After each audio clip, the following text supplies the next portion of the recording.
الحمد لله الذي أبدأ الأفلاق والأرضين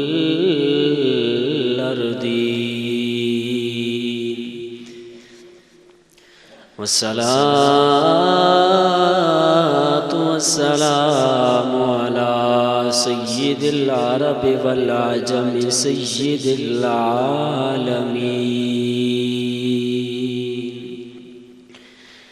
وعلى آل الطيبين الطاهرين وأصحابه الراشدين الكاملين.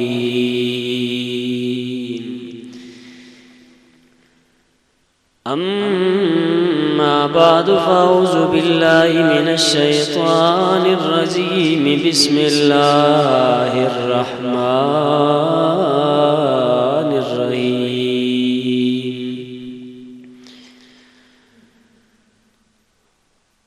وعلمك ما لم تكن تعلم وكان فضل الله عليك عظيما. آمنت بالله صدق الله مولانا العظيم وبلغنا رسوله نبينا الكريم الأمين. ببركة إن الله وملائكته يصلون على النبي يا أيها الذين آمنوا صلوا عليه وسلموا تسليما.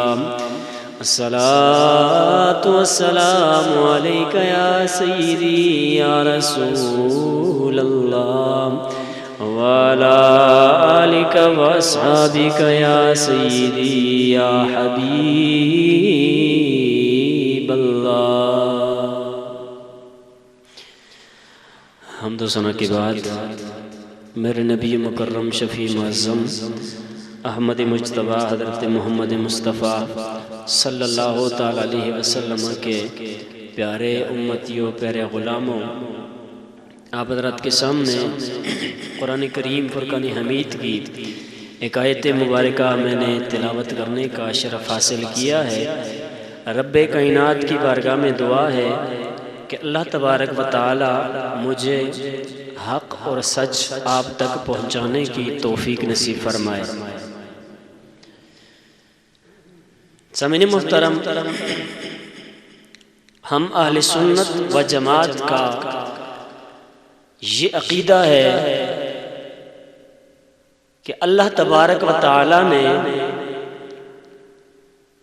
اپنے پیارے حبیب حضرت محمد مصطفیٰ صلی اللہ علیہ وآلہ وبارک وسلم کو علم غیب عطا فرمایا ہے.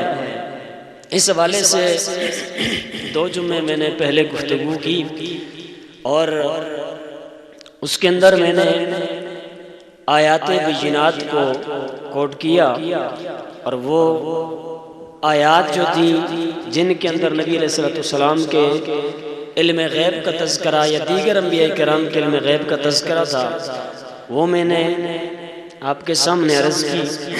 آج انشاءاللہ العزیز چند احادیث مبارکہ جو ہیں وہ میں آپ کے سامنے عرض کروں گا، اور پھر ہم نے اپنے عقیدے کے حوالے سے اس چیز کو یاد بھی رکھنا ہے. ان روایات کو ہم نے یاد رکھنا ہے تاکہ کسی بھی موقع پر جب ہمیں ضرورت پڑے تو ہم اپنے عقیدے کو بیان کر سکیں. اور میرا جو مشن ہے وہ یہ نہیں ہے کہ میں کسی کو سنانے کے لیے، یعنی کسی سے مطلب یہ ہے کہ کسی غیر کو سنانے کے لیے یا کسی کو دبانے کے لیے یہ چیزیں بیان کر رہا ہوں. میں اس لیے بیان کرتا ہوں تاکہ ہم اہل سنت و جماعت کو اپنے عقیدے کے متعلق جو دلائل ہیں ہم وہ سمجھ لیں، وہ جان لیں، اور کسی بھی طرح کی کوئی پابندی اس میں نہیں ہے. ہر شخص اپنا عقیدہ، اپنا نظریہ، اپنا مسلک کھل کے بیان کر سکتا ہے، اور قانونی طور پہ بھی کوئی ایسی چیز سامنے نہیں آئی ہے اور کوئی ایسا قانون بھی موجود نہیں ہے، تو اس لیے میں اپنا جو عقیدہ ہے ہمارا اہل سنت و جماعت کا، صحابہ کرام سے جو چلایا ہے اب تک اور انشاءاللہ قیامت تک رہے گا، آج میں نے احادیث مبارکہ کی ذیل میں اس کو ثابت کرنا ہے، یا احادیث مبارکہ کے ذریعے سے میں نے ثابت کرنا ہے۔ میرے کریم اور رحیم آقا علیہ الصلوۃ والسلام نے بہت ساری احادیث مبارکہ کے اندر اپنے علم غیب کو جو اللہ تبارک و تعالی نے آپ کو عطا فرمایا تھا اس کو اجاگر فرمایا ہے۔ بخاری شریف کے اندر ایک روایت موجود ہے، حضرت ابن عباس رضی اللہ تعالیٰ عنہ سے روایت ہے، فرماتے ہیں مر النبی صلی اللہ علیہ وسلم بحائط من حیطان المدینۃ او مکہ، حضور علیہ الصلوۃ والسلام کا گزر ایک جگہ سے ہوا ہے،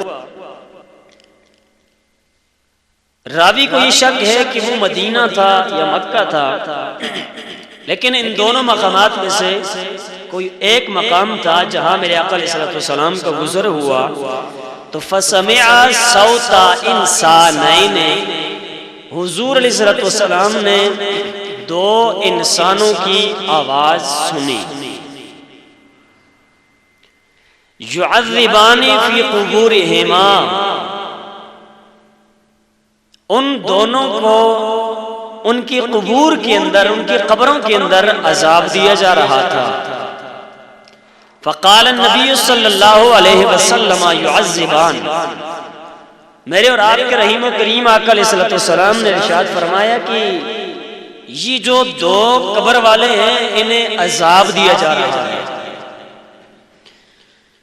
اور آگے فرمایا وما یعذبان فی کبیر، فرمایا کہ ان دو قبر والوں کو کسی بڑے گناہ کی وجہ سے عذاب نہیں دیا جا رہا ہے۔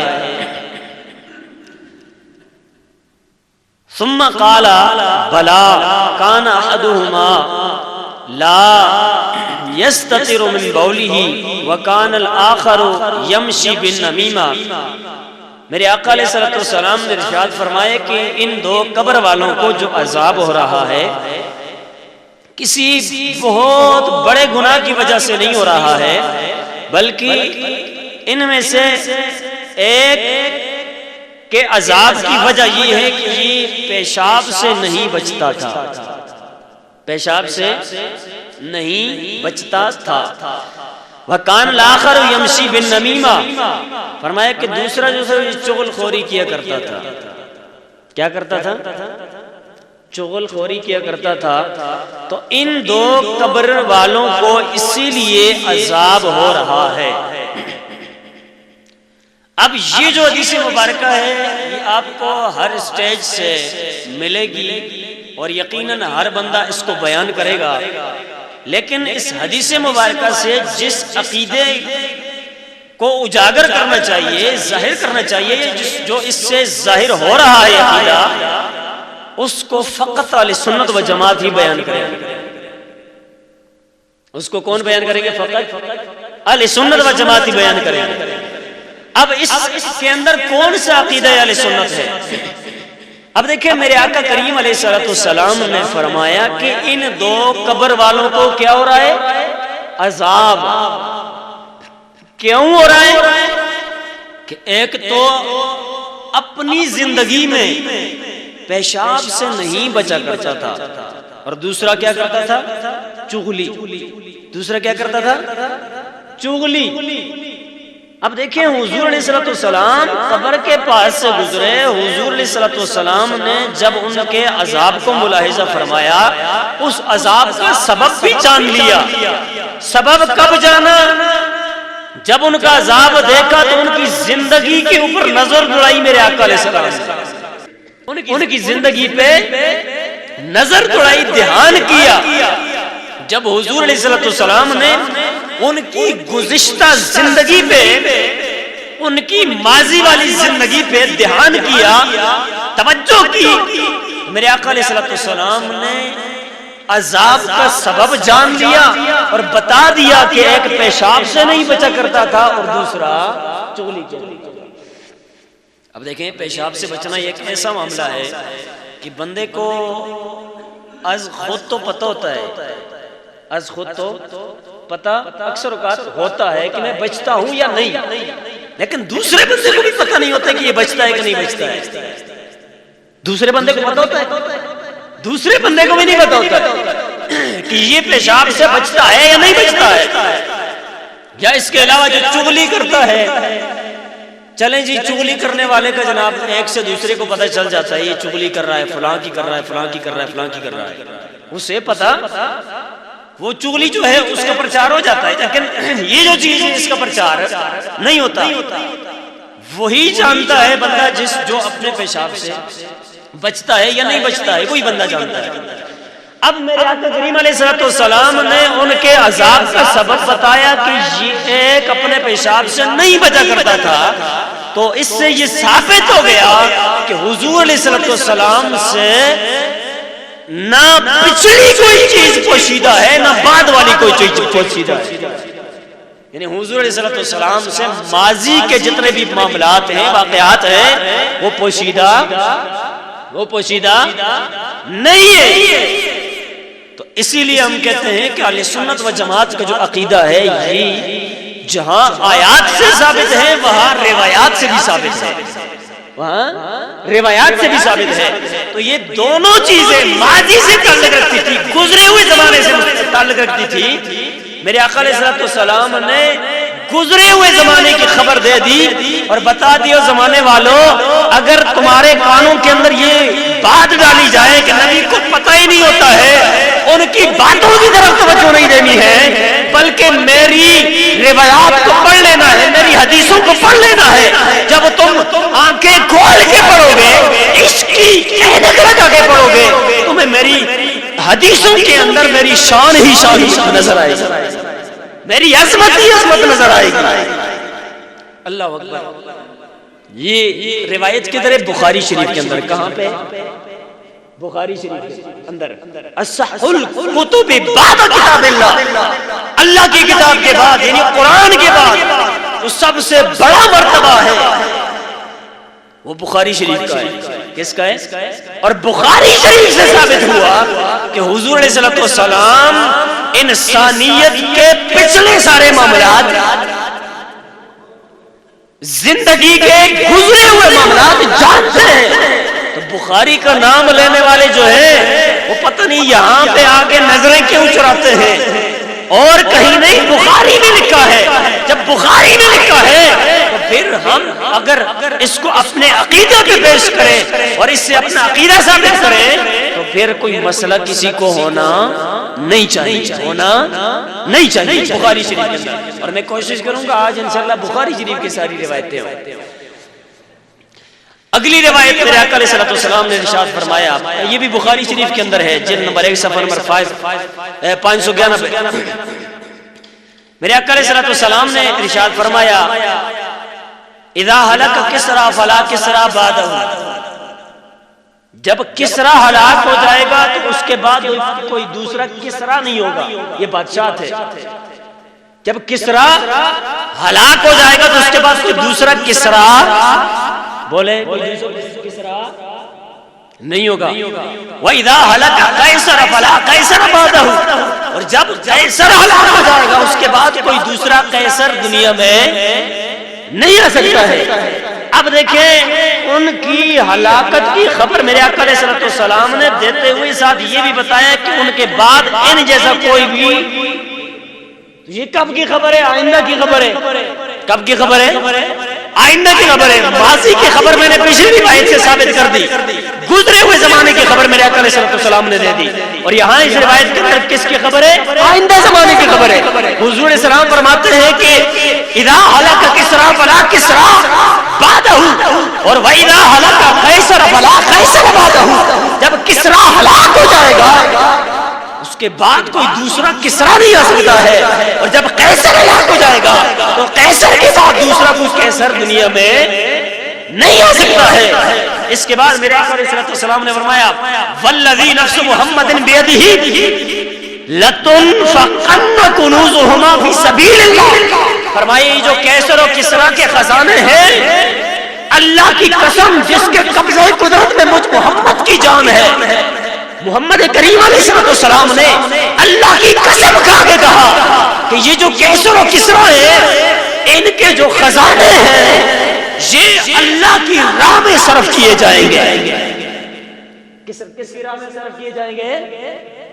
اللہ کی راہ میں صرف کیے جائیں گے۔ اور جس وقت میرے آقا علیہ السلام یہ ارشاد فرما رہے ہیں اس وقت کی یہ دونوں سپر پاور ہیں، اس وقت کی یہ دونوں کیا ہیں؟ سپر پاور یہ ہے۔ تو اب وہ ہے سپر پاور، اور ادھر سے حضور علیہ السلام یہ فرما رہے ہیں کہ کیسر کے بعد دوسرا کیسر نہیں ہوگا، کسریٰ کے بعد کوئی دوسرا کسریٰ نہیں ہوگا، اور پھر ان کے جو خزانے ہوں گے، ان کے جو کنز ہوں گے یہ اللہ کی راہ میں خرچ کیے جائیں گے۔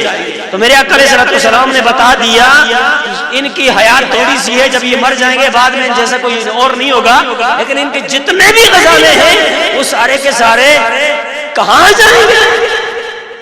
کہاں جائیں گے؟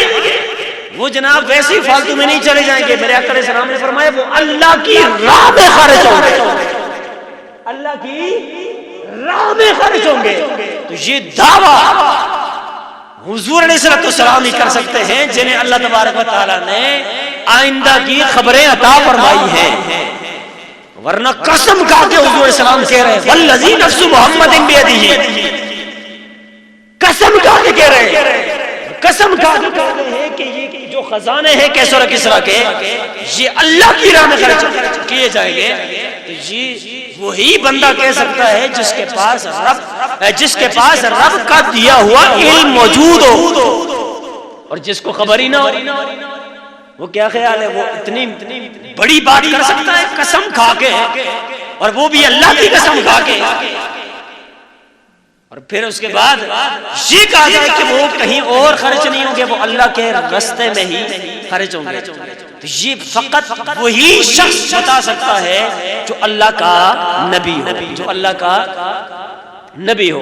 تو اسی لیے میرے آقا علیہ السلام نے اب دیکھیں یہاں پہ مستقبل کی بات بھی بتا دی اور ماضی کی بات بھی بتا دی، دونوں علوم حضور علیہ السلام کو حاصل ہے۔ اللہ اکبر، آگے جائیں میرے آقا علیہ السلام نے ارشاد فرمایا، اور یہ جو روایت میں عرض کرنے لگا ہوں یہ بھی بخاری شریف کے اندر موجود ہے۔ کہاں پہ ہے؟ بخاری شریف انشاءاللہ آج پڑھیں گے۔ بخاری شریف کے اندر روایت موجود ہے جلد نمبر 1 صفحہ نمبر 453 کے اوپر، حضرت سیدنا عمر فاروق رضی اللہ تعالیٰ عنہ سے یہ روایت مروی ہے۔ آپ فرماتے ہیں قام فینا النبی صلی اللہ علیہ وسلم مقاما فاخبرنا عن بدء الخلق حتى دخل اہل الجنت منازلهم۔ ذرا اونچی آواز سے کہتے سبحان اللہ، پیار سے کہتے سبحان اللہ۔ ہاں شرم آندی ہے تو بے شک نہ بولو، اگر شرم نہیں آندی تو ویسے اونچی آواز نہ کہتے سبحان اللہ۔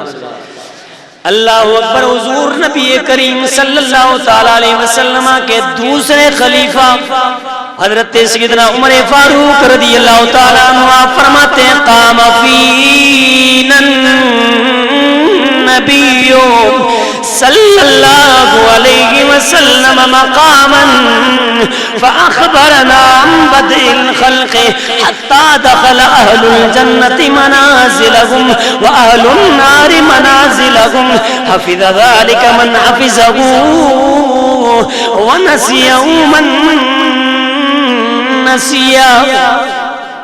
حضرت سیدنا عمر فاروق رضی اللہ عنہ فرماتے ہیں کہ حضور علیہ السلام ہمارے اندر موجود تھے، کھڑے تھے، قام فینا النبی صلی اللہ علیہ وسلم، ہمارے اندر کھڑے تھے، ہمارے پاس کھڑے تھے، تو فاخبرنا عن بدء الخلق، حضور علیہ السلام نے ہمیں ابتدائے مخلوقات کی خبر دی،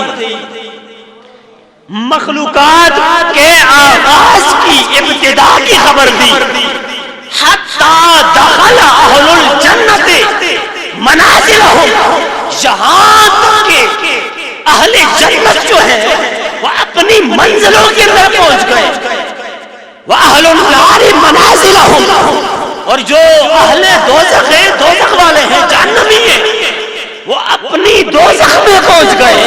فرماتے ہیں حفظ ذالک من حفظہ ونسیہ من نسیہ، جس نے یہ یاد رکھا اور جو بھول گیا وہ بھول گیا، جو بھول گیا وہ بھول گیا. اب حضرت سیدنا عمر فاروق رضی اللہ تعالیٰ عنہ نے یہاں پہ جو فرمایا ہے، جملے تو تھوڑے سے ہیں لیکن کیا فرمایا کہ کائنات کی ابتدا جو ہے اس سے لے کر جنتیوں کے جنت میں داخل ہونے تک، دوزخیوں کے دوزخ میں داخل ہونے تک حضور علیہ السلام نے اول سے لے کے اس آخر تک سب کچھ ہمیں بتا دیا تھا. کتنا بتایا؟ اول سے لے کے آخر تک سب کچھ بتا دیا. اور یہ خلیفہ وقت جناب حضرت سیدنا عمر فاروق رضی اللہ تعالیٰ عنہ ہے. تو پتہ یہ چلا کہ صحابہ کرام کا یہ عقیدہ تھا کہ حضرت عمر فاروق رضی اللہ تعالیٰ عنہ خصوصاً کہ حضور علیہ السلام اول کی بھی جانتے ہیں، آخر کی بھی جانتے ہیں، اول کی بھی جانتے ہیں اور آخر کی بھی جانتے ہیں. یہ روایت کے اندر موجود ہے بخاری شریف میں. کہاں پہ موجود ہے؟ اور یہاں پہ حضرت فاروق اعظم رضی اللہ تعالیٰ عنہ، آپ نے یہ نہیں فرمایا کہ اول سے لے کر آخر تک موٹی موٹی چیزوں کا تذکرہ حضور علیہ السلام نے فرمایا، ہمیں وہ بتا دیا، سکھا دیا، لیکن جو باریک چیزیں ہیں وہ نہیں بتائیں. یا جو مدینہ کی ہے وہ ساری بتا دی، مکے کی نہیں بتائی. یا مکے کی بتائی مدینہ کی نہیں بتائی. آسمانوں کی بتائی تو زمینوں کی نہیں بتائی. یا زمینوں کی بتائی تو آسمانوں کی نہیں بتائی. یا زمینوں کی بتائی تو سمندروں کی نہیں بتائی. شرق کی بتائی تو غرب کی نہیں بتائی. شمال کی بتائی تو جنوب کی نہیں بتائی. یہ نہیں فرمایا. پتہ چلا جناب عمر فاروق رضی اللہ تعالیٰ عنہ یہ عقیدہ رکھ رہے ہیں کہ کملی والے آقا کریم علیہ السلام اول سے لے کر آخر تک جانتے ہیں. مشرق کی بھی جانتے ہیں، مغرب کی بھی جانتے ہیں، شمال و جنوب کی بھی جانتے ہیں، آسمانوں کی بلندیوں کی بھی جانتے ہیں، سمندروں کی تہوں کی بھی جانتے ہیں. میرے آقا کریم علیہ السلام سے کوئی بھی چیز پوشیدہ نہیں ہے. اور اسی کو علم غیب کہا جاتا ہے. اسی کو کیا کہا جاتا ہے؟ علم غیب کہا جاتا ہے. آگے جائیں. میں نے چونکہ روایات مختصر نہ عرض کرنی آپ حضرت کے سامنے. اگلی روایت بھی بخاری شریف کی ہے. کس کی ہے؟ بخاری شریف کے اندر روایت موجود ہے. میں نے کہا تھا بخاری سے باہر نہیں جائیں گے کیونکہ کئی لوگوں کو پڑھا ہوا ہوتا ہے جناب بخاری میں دکھائیں، مسلم میں دکھائیں، سیاستہ میں دکھائیں. سیاستہ کی بات کر رہا ہوں اور سیاستہ میں سے تو سب سے افضل کتاب ہے بخاری. میں لکھا ہے اس میں لکھا میرے آقا علیہ السلام کے غلام حضرت سیدنا عمر فاروق اور حضرت سیدنا عثمان غنی رضی اللہ تعالیٰ عنہ آپ کے بارے میں میرے آقا علیہ السلام نے خبر دی، آپ کی شہادت کی خبر دی. روایت کیا ہے؟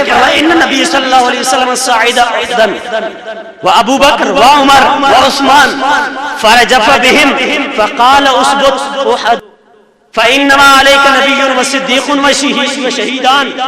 میرے آقا کریم علیہ السلام ایک دفعہ احد پہاڑ پہ تشریف لے گئے اور آپ کے ساتھ حضرت ابوبکر صدیق رضی اللہ تعالیٰ عنہ موجود تھے، حضرت سیدنا عمر فاروق رضی اللہ تعالیٰ عنہ بھی موجود تھے، حضرت عثمان غنی رضی اللہ تعالیٰ عنہ بھی موجود تھے. تو جب آپ تشریف لے گئے تو احد پہاڑ ہلنے لگ گیا.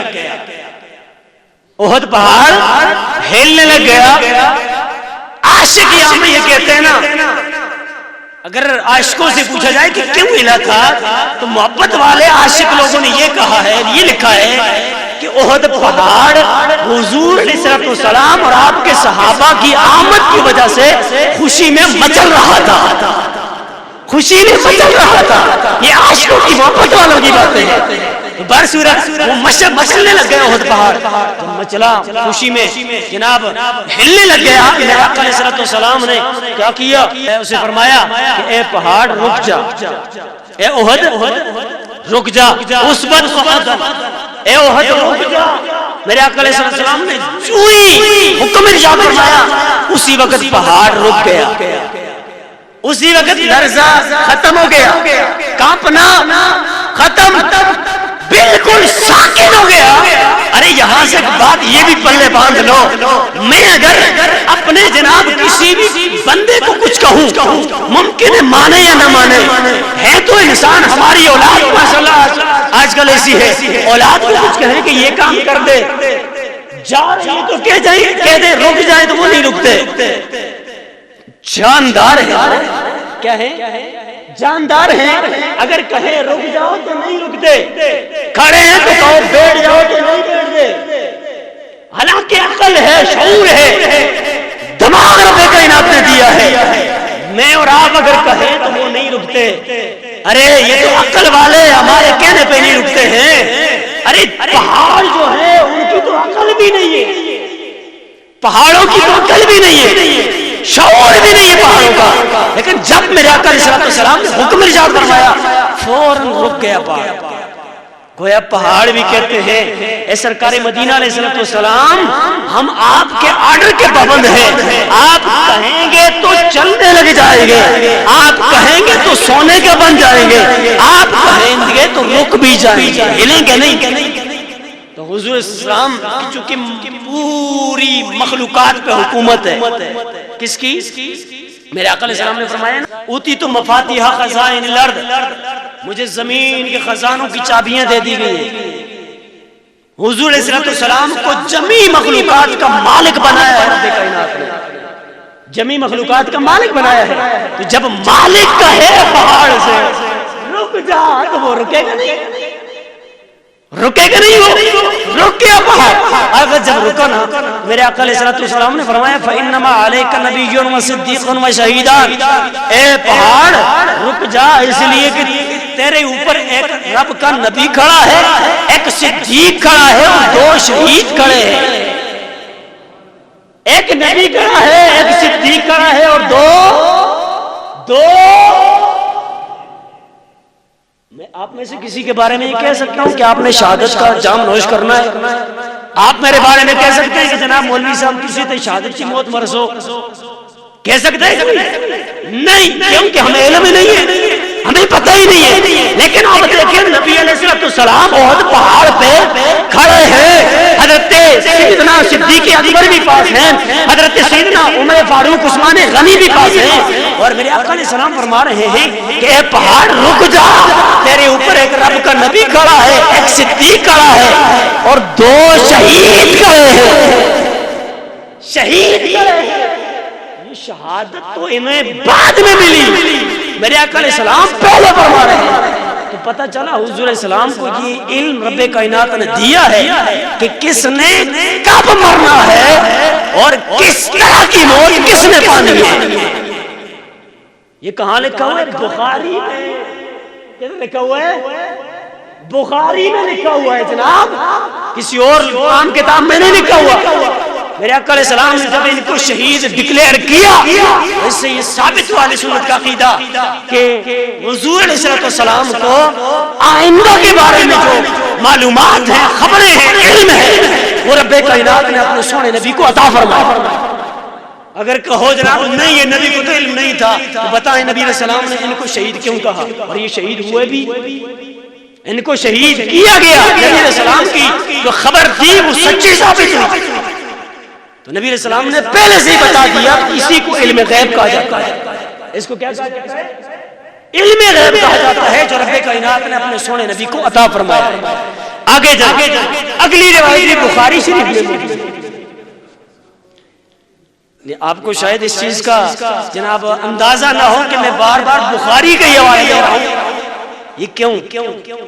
اس لیے کہ بہت سارے لوگوں کا بخار جو ہے صرف بخاری کا نام لیتے ہی اتر جاتا ہے، لیکن پھر بھی پتہ نہیں کیا بات ہے، وہ جناب بخاری کے حوالے سن کے پھر بھی کہتے ہیں بس جناب چونکہ ہمارے عقیدے سے ریلیٹڈ بات نہیں ہے تو ہم نے نہیں ماننی ہے، ہم نے نہیں ماننی ہے، وہ نظریں چڑھا کے چلے جاتے ہیں۔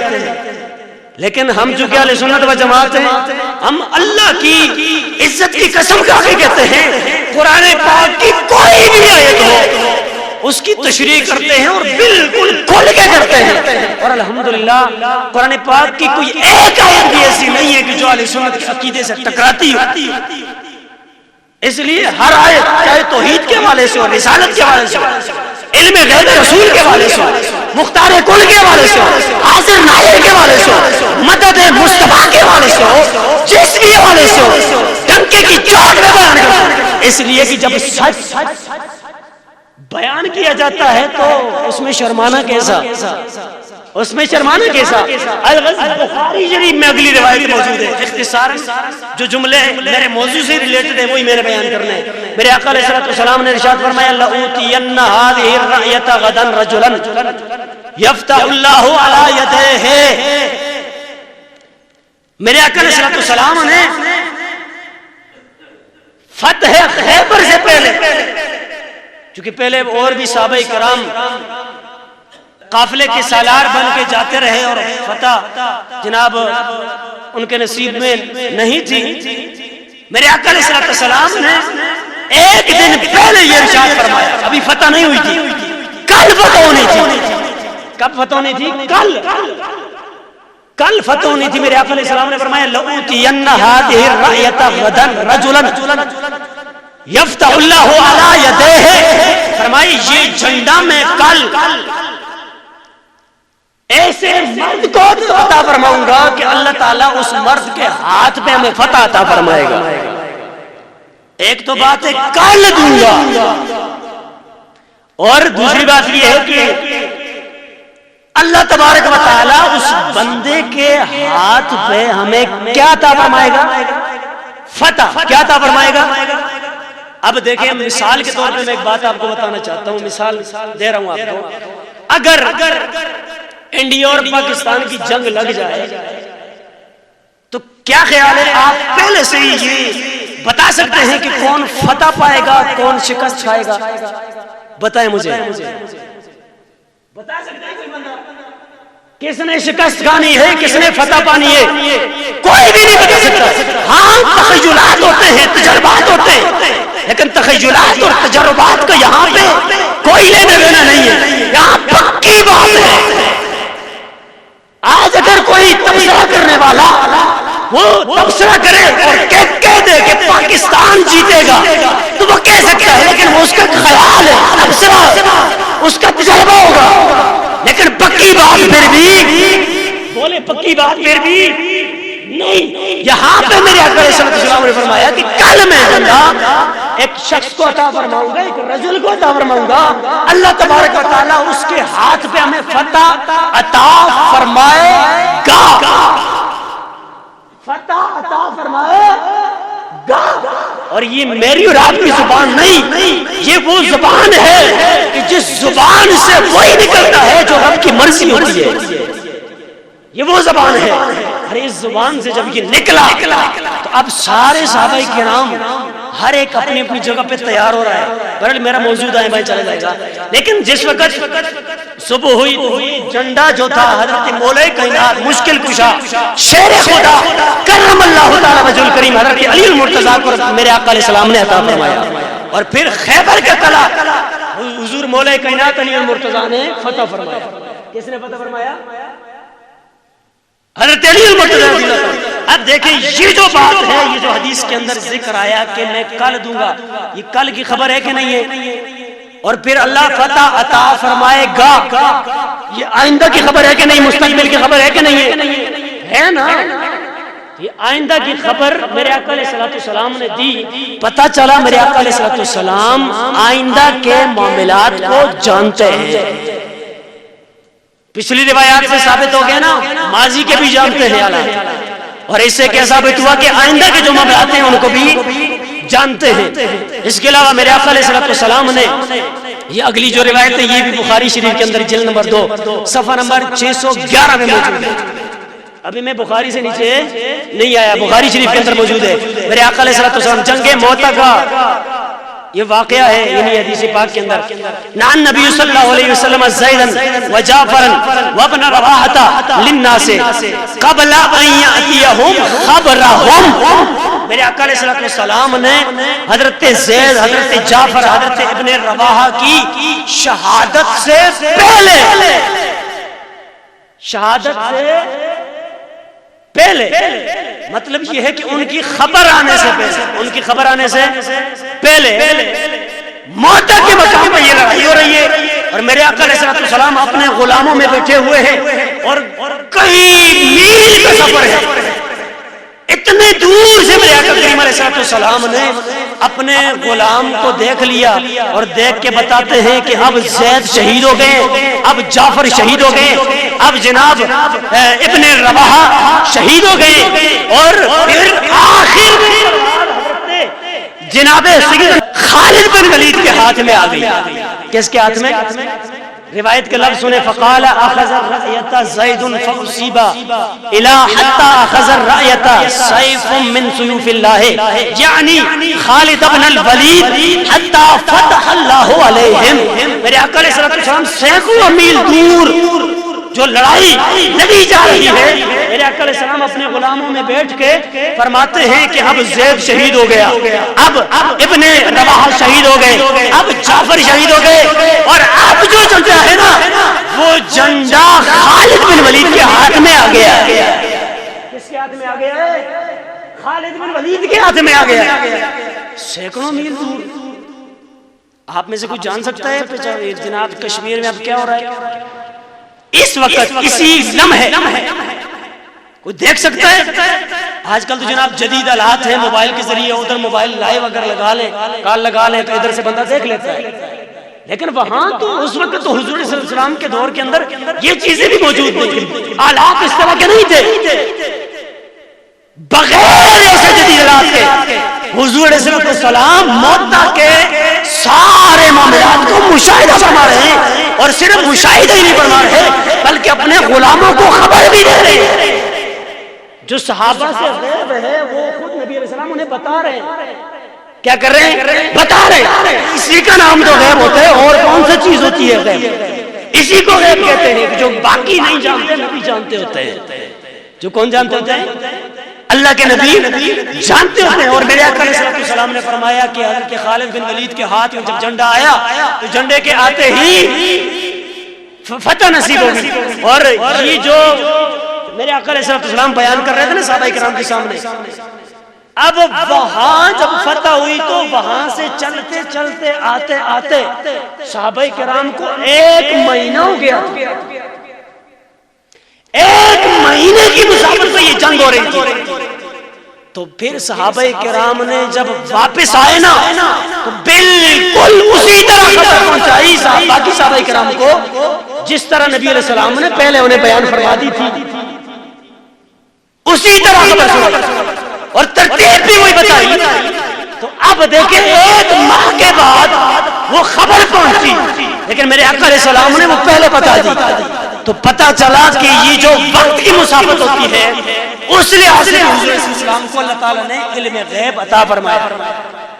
جو جگہ کے لحاظ سے جو مسافت ہوتی ہے، قرب اور بعد کے لحاظ سے جو ہوتی ہے، اس حوالے سے میرے آقا علیہ السلام کو علم غیب رب کائنات نے عطا فرمایا۔ اور یہ جو سب کچھ ہے نا، یہ علم غیب جس کا میں تذکرہ کر رہا ہوں، یہ رب کی عطا سے، رب کی عطا سے، اللہ کی دین سے، یہ اس کو کہتے ہیں علم غیب عطائی، یہ ذاتی علم غیب نہیں ہوتا۔ الغز ایک ہی روایت عرض کرتا ہوں، بس اس کے اندر اپنی بات کلوز کرتا ہوں۔ میرے آقا علیہ السلام کی روایت ہے، مشکات شریف کے اندر موجود ہے، یہ دارمی شریف کے اندر بھی موجود ہے، اور بہت ساری روایات میں لے کے آیا تھا لیکن ٹائم نہیں ہے۔ رأیت ربی عز و جل فی احسن صورت، میرے آقا علیہ السلام نے فرمایا ہے کہ میں نے اپنے رب کو احسن صورت میں دیکھا، بہترین صورت میں دیکھا، جیسے اس اللہ کی شان کے لائق تھا، جیسے اللہ کی شان کے۔ یہ چیز بھی ذہن میں رکھیں، جہاں پہ قرآن پاک کا ترجمہ پڑھتے ہوئے آپ اللہ کے متعلق ہاتھ کا لفظ پڑھے نا کہیں، یا پنڈلی کا لفظ پڑھے، یا اسی طرح ران کا لفظ پڑھے، ٹھیک ہے، یا اللہ تبارک و تعالیٰ کے متعلق یعنی چہرے کا لفظ قرآن پاک کے اندر آئے تو وہ اگر پڑھے تو اس سے ترجمہ پڑھتے وقت ایک تو بریکٹس کے اندر لکھا ہوتا ہے کہ جیسے اللہ کی شان کے لائق ہے، جیسے اللہ کی شان کے لائق ہے. یہ ادھر لکھو تو ٹھیک ہے، اگر نہ لکھو نا تو ساتھ یہ پڑھ لیا کریں جیسے اللہ کی شان کے لائق ہاتھ ہے، باقی جتنے بھی اعضاء ہیں جیسے اس کی شان کے لائق ہے اس طرح کی یہ ساری چیزیں ہم مانتے ہیں.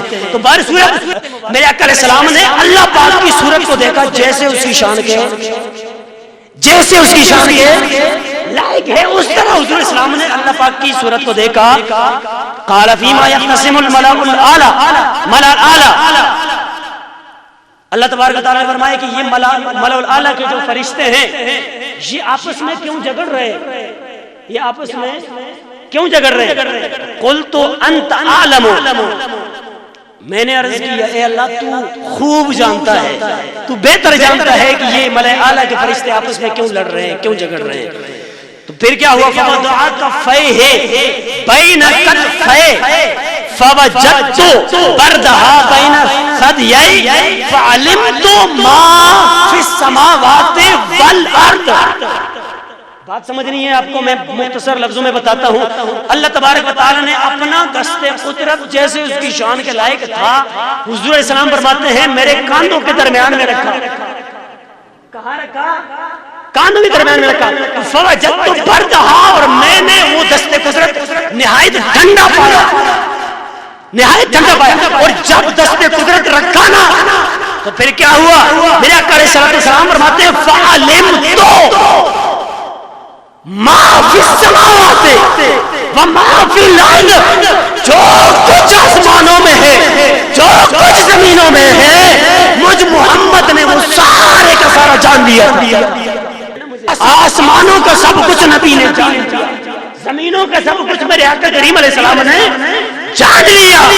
ارے وقت نہیں ہے ورنہ میں ہر چیز پہ دلیل پیش کرتا اور سیاہ سٹہ سے پیش کرتا اور آپ کو سمجھ آتی کہ اہل سنت کا عقیدہ جو ہے وہ کتنا واضح ہے اور کتنے بڑے بڑے ائمہ کرام نے اپنی اپنی مستند کتب کے اندر اہل سنت و جماعت کے عقیدے کے حوالے سے روایات کو اکٹھا کیا ہے. سامعین محترم اتنی بات ذہن میں رکھیں کہ سینکڑوں ایسی حدیثیں ہیں کہ جن سے میرے آقا علیہ السلام کے مستقبل کا علم بھی ثابت ہوتا ہے، ماضی کا علم بھی ثابت ہوتا ہے، اولیت کا علم بھی ثابت ہوتا ہے اور آخر کا علم بھی ثابت ہوتا ہے. میرے آقا کریم علیہ السلام نے فرمایا علمت علم الاولین والآخرین، فرمایا کہ مجھے رب کائنات نے اولین کا علم بھی دیا ہے، آخرین کا علم بھی دیا ہے. جب خود نبی علیہ السلام فرماتے ہیں کہ مجھے دیا ہے، میں اور آپ کون ہوئے کہ جو کہیں جناب نبی کو نہیں پتا ہے؟ کیا خیال ہے؟ صحیح کہہ رہا ہوں کہ نہیں کہہ رہا ہوں؟ ہمیں یہ حق حاصل نہیں ہے کہ ہم کہیں نبی کو یہ پتہ نہیں، یہ پتہ نہیں، یہ پتہ نہیں. وہ تو میں تو کہتا ہوں یہ بندہ مومن کی شان ہی نہیں ہے کہ جو نبی علیہ السلام کے متعلق ایسے لفظ استعمال کرے. اور الحمدللہ سنی اہل سنت و جماعت جو ہے کتنے خوش قسمت ہیں اور پیارے عقیدے والے ہیں کہ اللہ تبارک و تعالیٰ نے ان کی قسمت کے اندر نبی علیہ السلام کی عظمتوں کو بیان کرنا اور سننا رکھا ہوا ہے. اللہ پاک کی بارگاہ میں دعا ہے رب کائنات ہمیں اپنے اس عقیدے کو سمجھنے کی توفیق نصیب فرمائے. اگلے جمعے انشاءاللہ میں نے یہی آخری جمعہ ہوگا اور اس جمعے کے اندر میں نے اپنا نہیں اور لوگ جو ہے نا اپنے علاوہ باقی ان سب کی کتابوں سے میں نے آپ کے سامنے حوالے پیش کرنے ہیں کہ انہوں نے بھی نبی علیہ السلام کے علم غیب کے متعلق کیا کیا لکھا ہوا ہے.